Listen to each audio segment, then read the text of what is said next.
Okay, this is 16.5, number 8, and this one's not really a problem to solve, it's a proof.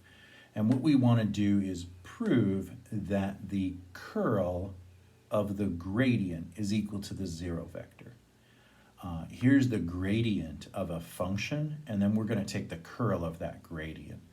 And what we're supposedly going to prove is that it produces the zero vector. This is called theorem 16.5.2 from the text.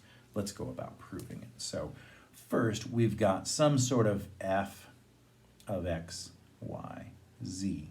And we don't know what the function is, it doesn't much matter. But we know that del f is going to be equal to a vector whose x component is the x partial, whose y component is the y partial, and whose z component is the z partial. So that's what del f will look like. And now what we want to do is cross that with del. So we want to take del crossed with the vector fx, fy, fz.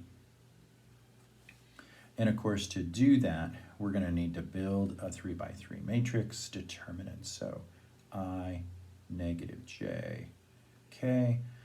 The next band is going to be the del, so partial with respect to x, partial with respect to y, and partial with respect to z.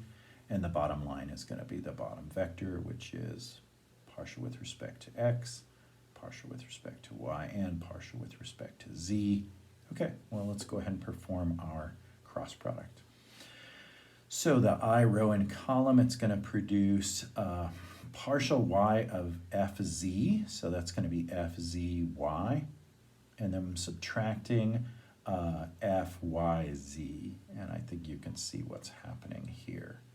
Again, by definition, these cross partials have to be the same, so the I component is going to be 0 minus the j component. So get rid of that row and column. It's partial x of fz, so it's fzx, and the other term is fxz. Same deal. These have to be equal. That's in the j hat direction, and then plus, and the final one is the k hat term, and it's fyx minus fxy, and those have to be 0 too. So since all three coefficients have to be 0, this produces the 0 vector. And there's our proof. If you take the curl of a gradient, you're always going to get the 0 vector.